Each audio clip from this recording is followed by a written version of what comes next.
Hello, everybody, and welcome back to the Movie Pope podcast. And today we have another great interview episode. We've got Dustin Chitty here on the show, and we're going to sit down and just chat about about film, of course. But before we dive in, remember to like, comment, subscribe, and please share this video with everybody that you know. And be sure to check out a lot of our reviews and interviews of the past because these are great conversations that we have with people in the industry. And yes, it is easy to just sit down and say we don't like a movie, but it's another thing to actually hear it from filmmakers and learn why they do what they do. But without further ado, let's go ahead and dive in. Dustin, my brother, man, how are you doing on this fine Saturday afternoon? I'm doing well, Luca. How you doing? Oh, can't complain. Can't complain. You want to know what's weird? What's that? So, so recently we did my co-host and we did a review of Crank and Crank High Voltage, and I just spent the past 2 days putting the episode together, and I kept thinking, wow, I can't believe I actually watched these two movies back to back. You know, I mean, that's the great thing about loving film is that you have to be a masochist to some extent and push yourself through. Well, you want to some films. No, I'll tell you what masochism is. Sitting through all three Transporter movies in one day. Oh, yeah, that would definitely be. Oh my God, just thinking about that, I'm a special type of masochist. I like to watch movies that are intentionally bad. So I just watched Terror at Bloodfart Lake and Return to Bloodfart Lake. Oh my God. Well, we'll see with these movies. There's a bit of a dramatic irony because they kind of know that they're bad, right. And then there are movies that try to be serious, but you know they're bad, like Poor Things, for instance. Yeah. And it boggles my mind sometimes how movies like that end up, being nominated for these, accolades and awards, because you sit there and you're like, there really is nothing good about this movie, because you basically have a movie about someone with a baby's brain and then a man who's attracted to her, and then the woman with the baby's brain goes on a sexual escapade. Yeah. And it's just like, it's one of those times where you kind of have to say to yourself, it's just a movie, calm down, don't flip out. But Dustin, why don't you go ahead and just introduce us and tell us a little bit about yourself, who you are and what you do and how you got into the industry. Yeah. So, I grew up in Wisconsin and spent all my, younger years there. And then eventually, once I graduated high school, I kind of jumped around to a bunch of different states. Actually, before I got into filmmaking, I was going to be a pastor, was actually something I was looking at doing. Oh, so sorry. It's funny because back in middle school, I went to church one day, and then the following day, I was like, everybody call me Father Luca from now on. Mind you, I'm in sixth grade. So, yeah. So like for that 1 week, I was dead set on becoming a priest, and then afterwards, I'm like, I don't know what you people are talking about here. but what made you think that you had a calling to be a man of the cloth? Yeah. So I was I went to a Pentecostal church growing up, and so there was just a lot of I wanted to make a difference in the world was my thing, and I had a lot of positive influences from my youth pastor and my pastors, and I'm still very much connected with them to this day. And when you're 13 years old, the world is such a I guess I would say it's a smaller place than what it is, because your world, what you see every day, you don't really think of much beyond that. And so with what I had in front of me, that's what seemed to be leading me that way. And I think I tried that path because I got to learn more about my faith, as well as the things about it that, I need to really consider the ramifications of what I believe and how I believe it. As well as just, for lack of better terms, any holes that might be in my belief system. So I'm really thankful I did that, but I realized that after a certain point that it wasn't fulfilling the creative itch that I had. And I was kind of always under the surface wanting to do movies. But I eventually, of course, I waited until I was almost done with Bible college to change my field. but I eventually decided that film was where I wanted to be because one, it was just a natural love. There was, it didn't feel forced in any way. Like I felt like I could do it every day for the rest of my life. And obviously some days would be harder than others, but like I know that it wouldn't be work at the end of the day. And I admire the heck out of pastors and all they go through, because a lot of times they're on call 24/7 and they get paid next to nothing. But yeah, I just decided that film was where I needed to be, and I'm thankful I decided to go that route because it feels like it's a glove that fits much better. Right. No, were you a pastor's kid before? No, actually, sorry, dog's wanting to play with his rawhide. No, I grew up in a house that was like they believed, but they were definitely not going the path of trying to be devout in their belief system. Oh, okay, gotcha.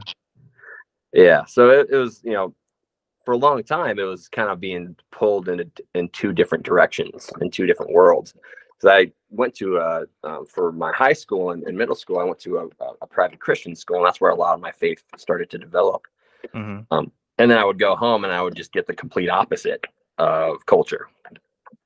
So it was an interesting, it was very interesting, at times frustrating, but I really think it did help me to start seeing the world in a much broader light, if that makes sense. Yeah, and because and I can totally relate to that because I went to Catholic school. So when you're in that environment, you're kind of trying to look at the world through a certain type of lens. So so in both of our cases, we were expected to look through the world through the lens of faith, right? So yeah.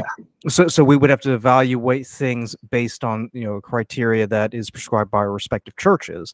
But then when you step out of those doors, you kind of have to switch your lens, and then you kind of have to put on a different mindset because what may or may not be kosher within the faith setting may not necessarily apply in the the secular setting. Right. And that kind of and that's kind of the same thing that you kind of have to deal with more when working in film, because because I've interviewed past filmmakers who said sometimes you have to put on different hats to see things differently. Sometimes you have to put on the writer's hat or the editor's hat or the director's hat or the actor's hat because there is because as with anything, there isn't the one lens that you're going to look through in order to get the full picture. Right. So you get out of Bible college. How did you how did you I guess get started in film? Like, did you take any classes, or was it just like you just hit the ground running, kind of learn as you went along? Yeah. So when I finished school, when I finished Bible college, I had this period of in between where I was trying to save up and come down to Colorado, to go to the Colorado Film School, because they were a top end program and they had college or community college pricing, which college already costs enough as it is, and there's no guarantee in film that you're going to be making a lot of money. So I didn't want to walk away with too much more student debt. And I also really liked what the school was doing when it came to like hands-on work. You're actually making films instead of just sitting in a classroom talking about how to make them. And that to me was way more valuable than anything else. So I decided, so I finished Bible college, and in 2018, I ended up moving down here to Colorado to be, or at that time it was to be with an ex of mine. But it was just kind of like everything seemed to be pointing that way, and it worked out. So I started going to Colorado Film School, and man, it was a lot of work, but it's really paid off, because I've made about 3 or 4 of my own films, as well as I've acted in a dozen plus others. So I've really gained my experience actually doing it for free, but it's still experience. Right. I mean that's usually how everybody gets started. You kind of do it pro bono before you kind of before anybody looks at you and decides, you know what, maybe he's worth, giving a shot for the big leagues. So, you're in the Colorado Film School. Like, what's going through your mind as you're learning these different things? Like, are you starting to develop this idea of maybe I want to, focus more on the screenwriting or the production or the directing or the editing? Like, what like, is there anything like that taking shape as you're learning? You know, as I was learning, I started to realize that I love the entire process of filmmaking, like everything about it, from the writing to the pre-production, obviously being on set. There's it's such an amazing process and so collaborative. It's honestly, I played a lot of football. I'm a big football fan, and I always appreciate teamwork. And Yeah. film really does have that element because, if one aspect isn't working properly, that's going to affect the entire production, as well as if you know communication isn't there, that's going to affect it in a negative way. But when everything is working together, it's such a beautiful process where you actually see something. How I put it, because I don't want to just say get to see something get made. It's honestly what, like, whoever's vision it is for this project. Like, if it's a screenwriter who's who's going to also direct it, or if it's just a director, like, this doesn't just become their project anymore. This is everybody's. And I think that's so beautiful. And in many ways, it's selfless when done properly, if that makes sense.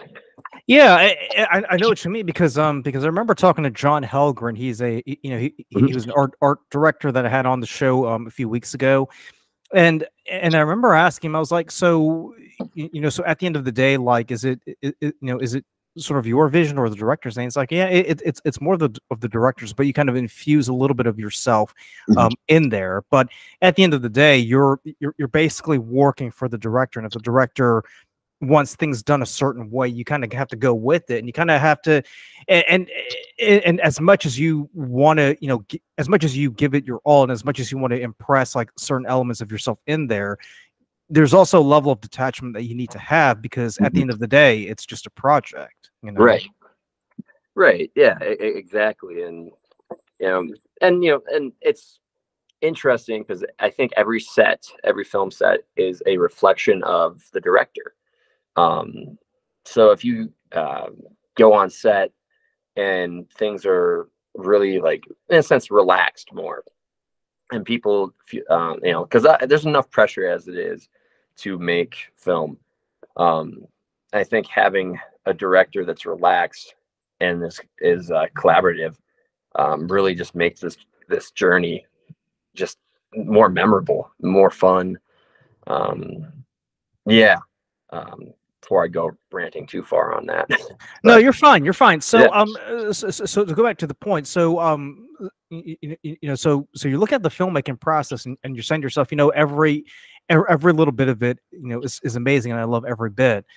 But was there like a certain aspect that kind of spoke to you more, that kind of like grabbed you, by the shoulders and kind of dragged you along? Because for me, it was always, when I was studying film, like I never gave a thought about screenwriting. I was more interested in production. But then after I graduated, I was like, you know what, this writing thing, is kind of fascinating, and you kind of get more and more into it, and you realize, it all starts with you. Like, Yeah. if there's no story on your end, there can't be a production on the other end. So was there anything like that running through your mind? Yeah. Honestly, it's been more recent, I'd say. Just because, like I said, I fell in love with the entire process because what I do is I write, direct, and I act. They're my three main things. Yeah. And acting has actually really jumped out at me more lately, and it's because I was really blessed to have worked on a short film by a dear friend of mine named Sergey Bogachev, who it was a story called The Ridiculous Man, and it's based off of a Fyodor Dostoevsky short story. Yeah. And the vision he had in it was so fantastic. But as an actor, I in a sense, I fulfilled what I would, or lived up to my abilities, just because I had something really awesome to work with. And I ended up winning the best acting award at the film school for this last fall. And some of the compliments I got were really just eye-opening and very humbling. One of the teachers there who's worked in the industry, I mean, I believe he was the production designer for Eli Roth's Cabin Fever. Told me that was the best acting he's seen at the school, and he's been there a very long time. And so for myself, I was like, okay, so I think that's where I need to put my energy and it makes sense, honestly, because I really do love the story inside the story. You know, you can get a character who, you know, every character or most characters have experienced some type of trauma, you know, before we meet them. And, you know, and which is, you know, obviously everyone's experienced trauma to some extent, and having that helps build that character. But it's, you know, it could be so, what I'm looking for, surface level, like, oh, like his parents died. Okay, that's sad, right? But what about it can make it more, in a sense, impactful for the audience? What regrets, what other extra pain could that character be having because of that situation, and how does that affect the rest of their life? Maybe it's affected their relationships with other people. And it's just finding all those small nuances that I just love about characters, and I think that that makes characters more compelling. Yeah, and I mean, because everybody thinks acting is simply just, you know, reciting lines and just, you know, moving your arms around, but there's more to it. I mean, Right. I remember back in high school, when I took a drama class. I mean, we had to learn about all these different methods because you know, you know, as much as you're relying on the director to do his part, the actor kind of has his or her responsibility on his end to kind of make the role their own and to make it believable. You Right. know? Yeah, exactly. And one of the you know, things that really stuck with me as an actor was just basically that character is my department.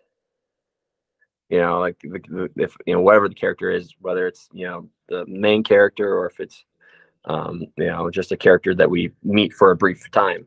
You know, I am in a sense, I am I'm the actual face of that character. Like, and so the more I know about myself in that role, the more believable and hopefully more memorable my performance will be.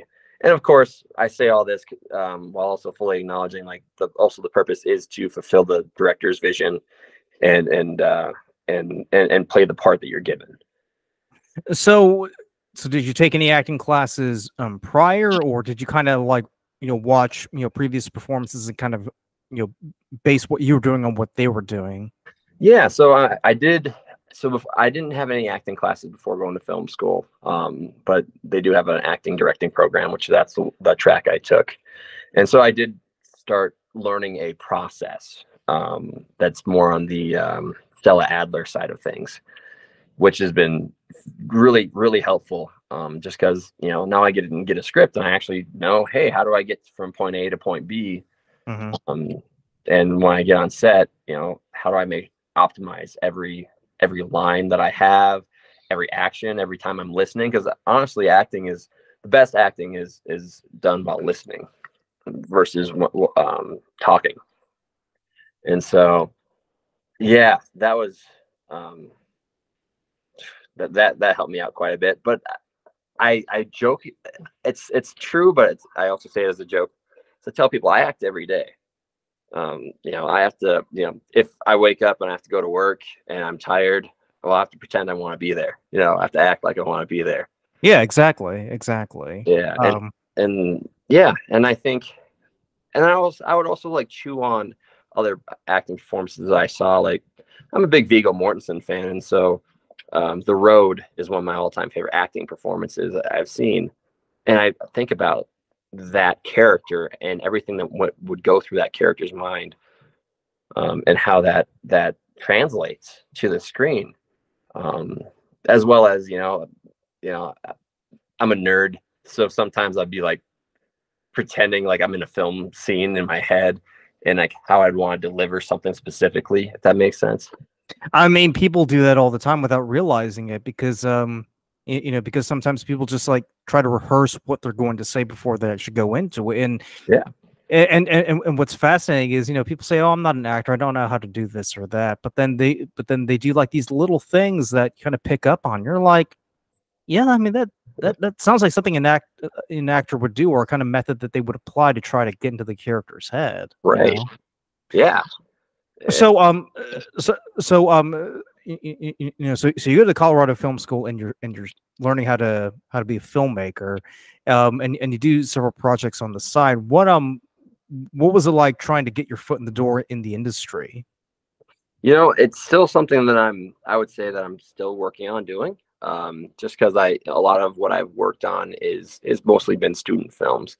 Um, but however, though, I tried to approach everything I do as if, you know, I'm getting paid for it, as well as whatever the current project I'm working on is, you know, hopefully gonna, or how do I put it? It's part of the portfolio that's going to help me break into the industry the way I want to break into it, if that makes sense. Yeah, yeah. And so like this last year, I made my current film, which is called The Mountain. It's a western based in the late 1840s, um, inspired by Jeremiah Johnson and The Revenant. And it's I decided I wanted to challenge myself beyond, you know, just the, oh, you know, let's make a short film with two people in a room and make that compelling, which is an art form in itself, and I've definitely gone that route. But I wanted to try something bigger so that I can challenge myself and then hopefully create a product that's going to stand out to help me get into the industry. And so it ended up taking my entire life, which is fine. Like it was a great process, stressful Yeah. at times, but you know, we filmed up in Wyoming, you know, like having to house people, obviously making a period film. Having I was very fortunate. I got a armorer who had worked in the industry for 30 plus years, and he worked with Steven Seagal and Chuck Norris before, and now he trains people in SWAT. Um, and we were able to actually use an actual Hawken black powder rifle to create our gunfire effects, which was Oh, wow. then we had a horse. We actually even got a wagon that we burned. We burned it for the promotional, but in the film, it's, you know, smoldering. And just the idea of having a wagon, when I was writing the script, I'm like, golly, I am setting myself up for failure here. But it really worked out, and we were very blessed and just great people to work with. So, and yeah, and you know, I'm hoping the project itself, you know, creates opportunities, but I also look at it, and at the end of the day, all this is about is actually building proper and good relationships with people, and you know, professionally and personally. And at the end of the day, that's where that's worth it all the stress Yeah. and all the toil. Yeah, I totally hear you. And I think it's amazing that you got to work with that guy, because it's like, you know, you're hearing it from someone who's been in the industry, Yeah. is who's seen it all basically. Yeah. I mean, were there any particular lessons or kind of I guess um quirks or advice that you kind of like gleaned from him when you were making that project? You know, I think because, you know, he definitely saw everything from a safety perspective, especially with firearms and the weapons. Um, and it was just a great reminder of, you know, when you get on set and how you treat the equipment you're working with, especially like, you know, we had a real black powder rifle. You know, you have to understand what you're dealing with um, on set. Oh, I mean, just in general, actually. But you have to Yeah, understand what you're dealing because I mean, what happened on the Rust set, that was kind of a wake up call for everybody, with. Yeah, really. exactly. And it was a wake up call for a lot of people. And I will say this, not to sound a little hypocritical, but I did create like extra fear around, you know, like firearms being on set and people using blanks. The you know, because if you don't grow up around those things, you don't understand them as well. But that's basically anything in life.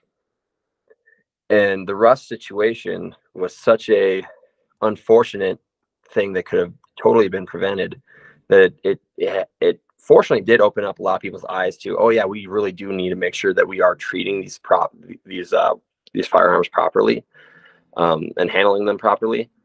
But then it also created I'm not going to work on the set if there's an actual like firearm there, which again, I respect that decision.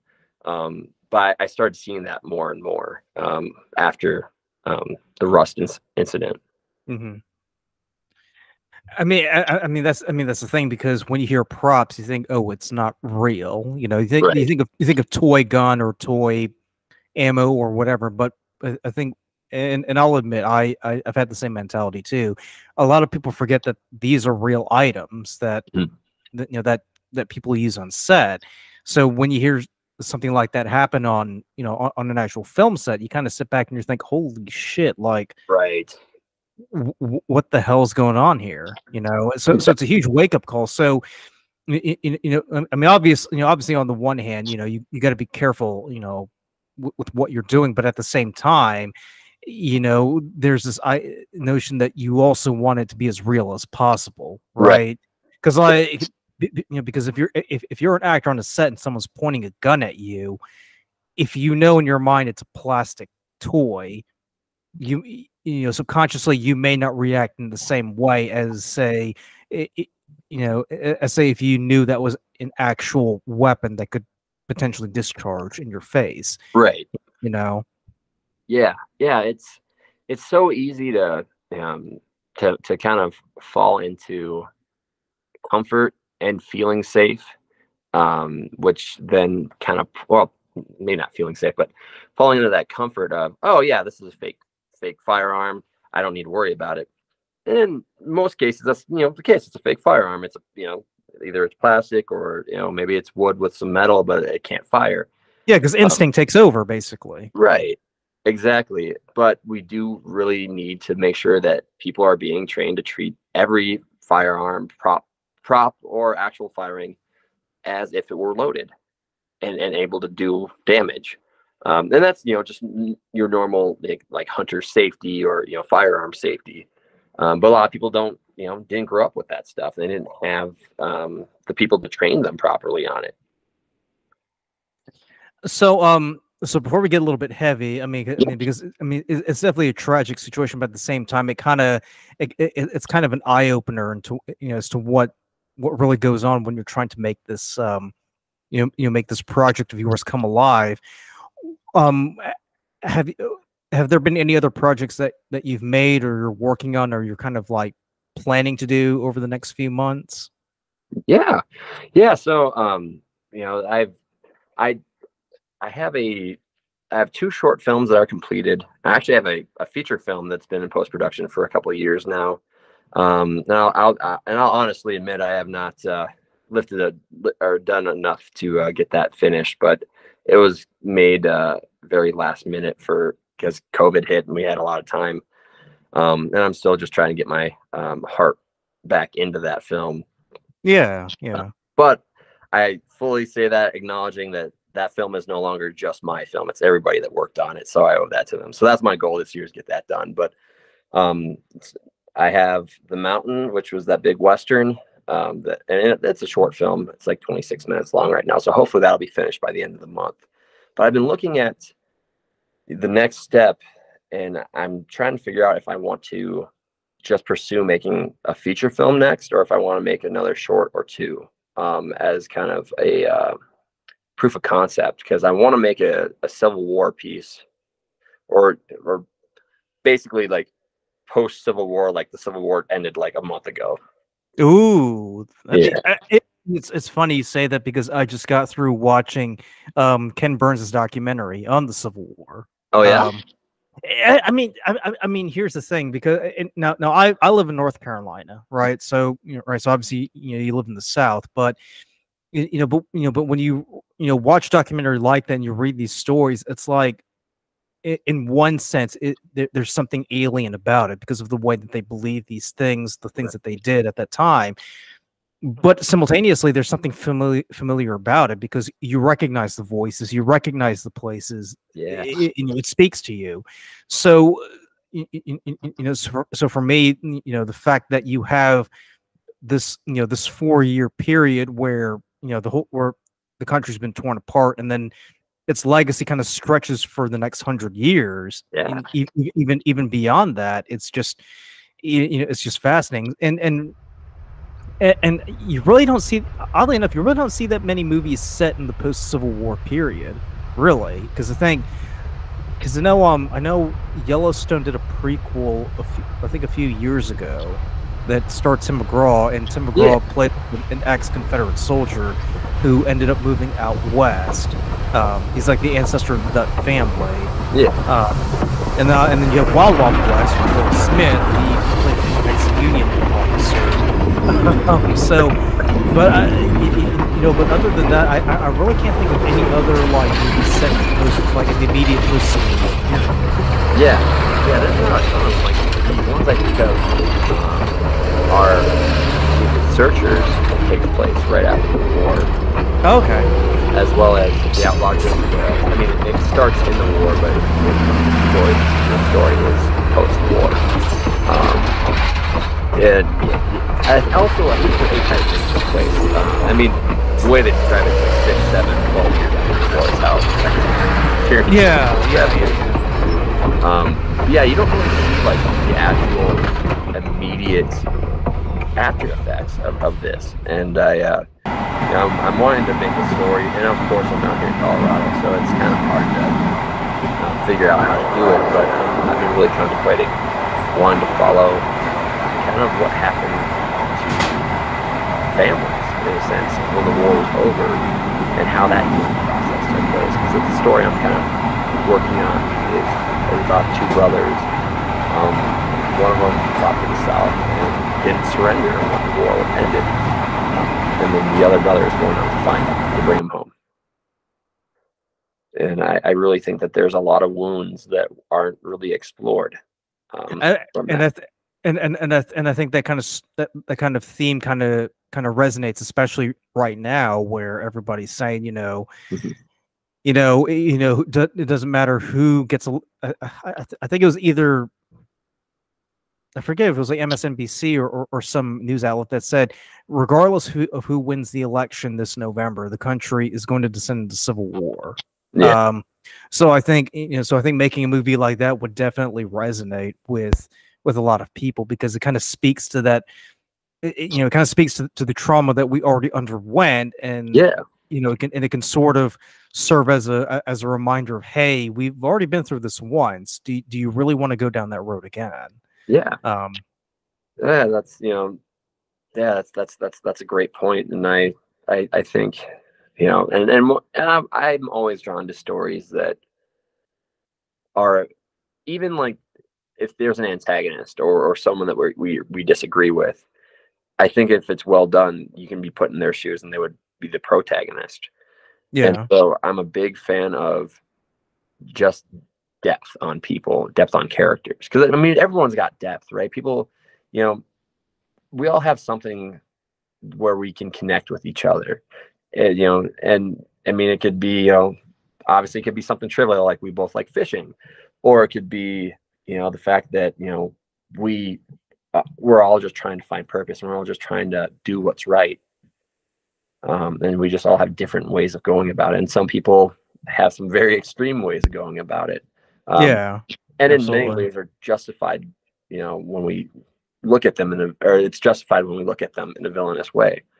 But I think there's a lot of, there's a lot of negative thinking when it came to people who fought for the South. Obviously, I'm by no means sympathizing with a lot of their belief systems, obviously with slavery, and like, thank God that, the Union won and that, got vanquished. But a lot of these people were just trying to fight for what they believed in. And from a very, in a sense, like when we're young, right? When I was talking about earlier, when we were young, we have a very narrow view of the world, because our world only extends so far, the world that we see on a daily basis. but there's so much more of it out there. And I think there's a lot of people that, you know, lost a lot through the Civil War, that, you know, I don't know, that I think we could find ways to sympathize with them as human beings, if that makes sense. There's this one episode of the documentary. I think I think it was at the Battle of Shiloh or before, and this one Union soldier asked this Confederate soldier, you know, hey, you know, why are you fighting us? And the Confederate soldiers is saying, well, I'm fighting you because you're down here in Tennessee. And I was like, you know what, that pretty much encapsulates, you know, the majority of the mentality of the South. Yeah, they're not really doing it because they care about, you know, a few, protecting the rights of a few, you know, rich, you know, white planters. They're doing it because they're trying to defend their homes. And when you think about it, that's like, well, that actually makes sense, because, you know, if anybody were to come into your home and try to, you know, take your stuff, you do everything possible to defend yourself, right? Yeah. And it goes back to what you were saying before about trying to add depth and sympathy to the character. I mean, you know, whether anybody likes to admit it or not, I mean, there are elements of villains that we do have some sympathy for when it's done right. Right. Yeah, exactly. And we and on this podcast, my co-host and I, we rail against the fact that movies can't write a decent villain. They're very one-dimensional. Right. I mean, take your pick. I mean, we did a review of the two Roadhouse movies recently, which will be out in June, by the way. So anybody watching, just be patient. But we were talking about the villains of Roadhouse, and we both agreed, with the 2024 version, you at least understood the villain's motivation of why he was doing what he was doing, as opposed to the 89 version where he was just being a villain because he was an asshole. Yeah. And you just say, well, there's no motivation to it. At least in the 2024 version, he's doing it because he wants to buy that land and develop it. Now, obviously, you and I don't come from a background where we're just, smoking cigars and pointing to pieces of land saying, I want to build, X, Y, or Z on that. Right. But we can understand their motivation. Yeah. Right. So I think that's something that's sorely lacking in filmmaking, in that it's one of those things where we kind of have to get out of this mindset where it's all about the hero and kind of understand where the villain is coming from, to understand why they're doing this in the first place. Right. Exactly. Yeah. It's so easy, especially I've seen this quite a bit in a lot of scripts I've read from others, where the antagonist they create is so shallow, and then basically it's a caricature and a parody of it's an abusive father who's an alcoholic. Well, in the script they slam the bottle of beer before they go and do their heinous acts.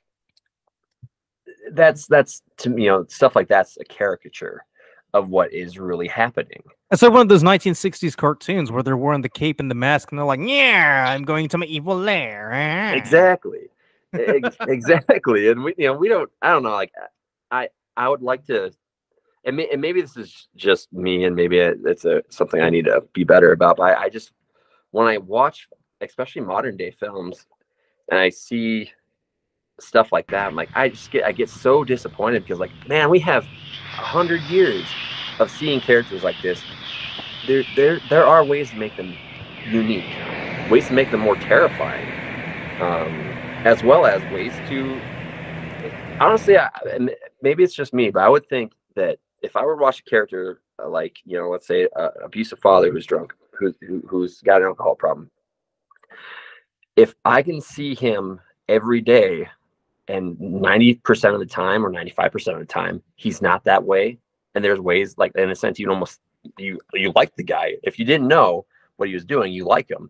That to me is way more terrifying of a villain than the guy who's just, he's drunk 24/7, and just don't talk to him, otherwise he'll yell at you, if that makes sense. No, I mean, it's eerie that you say that, because it kind of reflects, what my dad was like, and the thing was that he was a functional alcoholic. I mean, at home, the guy could barely keep his eyes open. But then, he's, when he's working, all the clients are like, wow, he's one of the best landscapists out there. Like, he does a phenomenal job.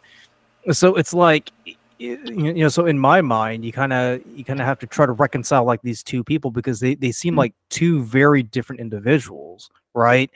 Um, and when you try to develop like a good villain or a good antagonist, I mean, I totally agree with you. Like, I think what would make them more terrifying is the fact that they're wearing these two different masks, and on and oh, I don't know, I wouldn't say like you imply, but you kind of infer that both of these masks are really genuinely, the real authentic individual. Yeah. Right. Yep. So and to add more to that, I kind of feel like that's why the story behind the character is so important, because because if you kind of understand where they're coming from, you don't necessarily condone the way they've handled it, but you can sort of begin to understand why they do what they do, right? Yeah. So, like in my dad's case, I mean, obviously, I mean, he was a soldier back in the 1970s, right? And the 70s was a messed up time, with Nam and everything. So it's like, I mean, in a way, I can sort of understand why he did it, because to go to another caricature of the Vietnam vet, that they're always bug-eyed and they're like, man, I've seen things, but when you actually see the stuff that they've seen, you're like, oh yeah, I could totally understand where you're coming from on that. Yeah, but that doesn't necessarily mean you condone them, just lying around all day, with beer bottles all over the place and not wanting to do anything, right? Just kind of wallowing in self-pity. So I think that kind of adds like a dimension to them, where it's like you don't have to agree with the villain, because obviously, if you did, that would shift your perspective from them being the villain to them being the hero, and then you don't root for the hero that you're supposed to root for. But it does give that element of, I totally relate to where you're coming from. It's just sad that you decided that this was the best route you had to take, instead of taking the high road and possibly going a different route. Taking the road less traveled, as as they say. Yeah. So Dustin, before we bring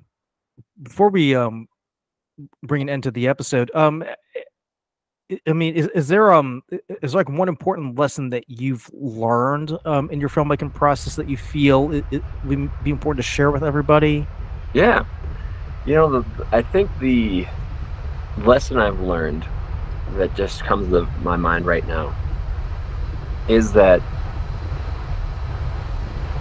when you create something, when you're trying to create something, that yes, it's very wise to create things for yourself, because I think you can be more honest with yourself, or be most honest, and in turn that actually opens up the door to affect people more, where they can relate to what you're doing. And so when we're creating, it is a very selfish, but selfless act, if that makes sense. Yeah, totally. And that's the whole reason why we do this, because at the end of the day, we want to entertain people, and we want to impact people. And so anytime you create anything, whether you like it or not, there should be an immense sense of pride, or at least you should force yourself to feel prideful, because you've created something that will connect with at least one person out there. And at the end of the day, that's the greatest thing I think we can do as artists. And I mean, not to give too much of an extended answer, but I was very fortunate with my my production 2 film at the film school called Sedalia. I had a lot of success with it in festivals, and it was really just a love letter to my father, who passed away when I was 22. And it was a lot about the things I wanted to say, as well as the mentality I wanted to walk away with about the future. And the greatest thing that I received, or that I noticed the film did, was not have success with some awards, not make some festivals, is I showed it to a friend of mine, and it finished. She looked at me. She said, "I'm gonna go call my dad." That to me was that's what this is all about. I mean, that's better than any accolade you can get, right? Right. Exactly. Exactly. So, Dustin, if people want to learn more about you or your work, or if they want to check out any of your projects, where can they go?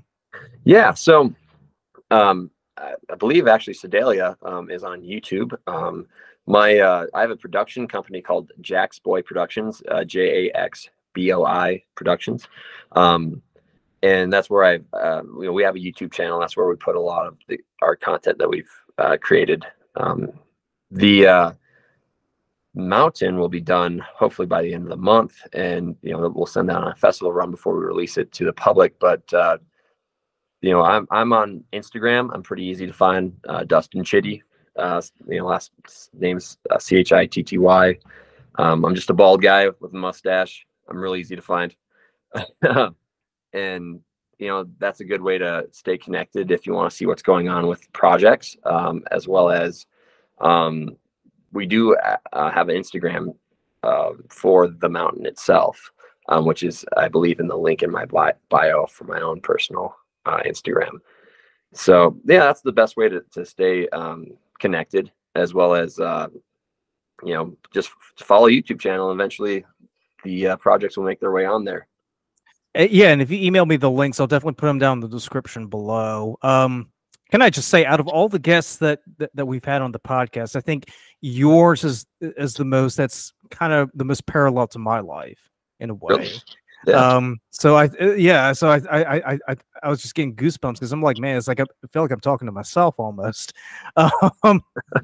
But yeah, Dustin, I can't thank you enough for taking time out of your day to be on the show, and I really, really want you to come back because I feel like there's just so many things that we could discuss. I mean, yeah, I kind of had to keep holding myself back because I'm like, I gotta let them know, like, we got to keep this short. But I mean, I just feel like there's just so many paths we could take in terms of shows. So I would love to have you come back as soon as possible. I'd love to be back. Thank you so much for having me. It's been a blast, and it's great just talking with you and getting to know your story as well as your thoughts. And it's really just refreshing. I love talking with fellow creatives and fellow film lovers.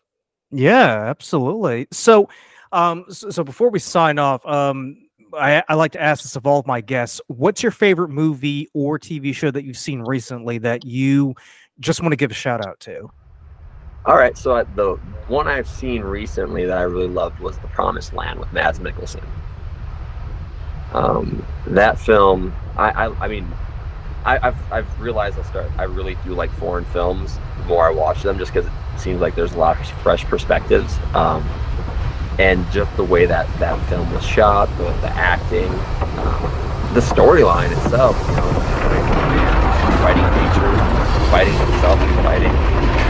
Man, like he's literally taking on basically everything but God, and I love it. I mean, there's something about foreign films that kind of take you out of your comfort zone. That's what I've noticed as I've gotten more into them, because with the American filmmaking process, it's very formulaic, right? It's like if you do this, and this, you'll end up with this. That's the biggest example is the Marvel Cinematic Universe. Like, regardless of whether it's a good story or bad story, it's bound to make a few $1 million in the box office. Or whereas with European filmmaking, they're more open to risk, right? Yes. But then but for at least in my mind, and I don't know how you feel about this too, I feel like with European filmmaking, they take more risks, but they get more reward as a result. I think the big one was like, gosh, what was that World War II movie that won recently? Zone of Interest. Yes. Yeah. Because for the longest time, the standard narrative was to focus on the concentration camp victims themselves, and it's always set within that environment, right? Even if it's something like Band of Brothers, you still get a glimpse of it. Whereas with Zone of Interest, it's like, and this kind of goes back to what we're talking about antagonists. There's something very eerie about it because it's life as normal. things carry on as usual, but in the back of your mind there's something really, really dark going on next door, Yeah. right? Yeah. And it's stuff like that when you watch it, you're like, wow, like why hasn't anybody done this before? Because because stuff like that has definitely occurred in the past. I mean, we know what happened. It's just we never focused on it. Right. So so when it comes to foreign films, it's like, I mean, it's a gold mine. If you're open to it, you can just dive right in and never look back. Oh yeah. Really. Oh yeah. Yeah. It's really, and also like, and maybe it's me because I haven't seen, hundreds of foreign films, but there's an aesthetic and an atmosphere that created that, I don't know, like I sit in and I'm watching and I feel like I'm really soaking in what's happening. Like I'm actually marinating in the story versus just trying to get from point A to point B to point C. And I just really appreciate that. In a sense, it's like I'm able to enjoy the journey. Yeah. Well, I was going to say too, even if we narrow it down to like European filmmaking, I think the Germanic filmmakers, and I'm including Scandinavian filmmakers in this mix, they have a unique way of telling a story where words aren't the focus, right? Right. So like so like here in in the Anglosphere where words are everything, we kind of have to. There's this compulsive need, and you've probably done found yourself doing this too, because I've certainly done it on my end. We kind of have this need to fill every moment with dialogue, even if it's mindless banter, right? Because it just feels weird to not have dialogue. But with Germanic filmmaking, you can have moments where nothing is happening, but a lot is going on. Yes, exactly, and that's like there's an unnecessary need to fill space when honestly silence is just as powerful, and actually in many ways more powerful than what can be said. Yeah, and that's the problem with with English speaking filmmaking. It's the fact that we rely too much on words.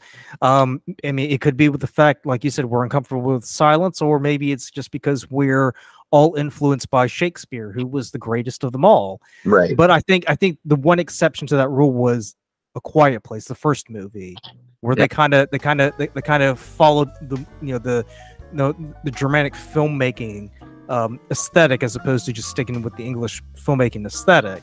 Right. And I kind of wish that they would do more with that because there's just so much that you open up to, as opposed to just having to listen to someone go on about things that you don't really care about. Right.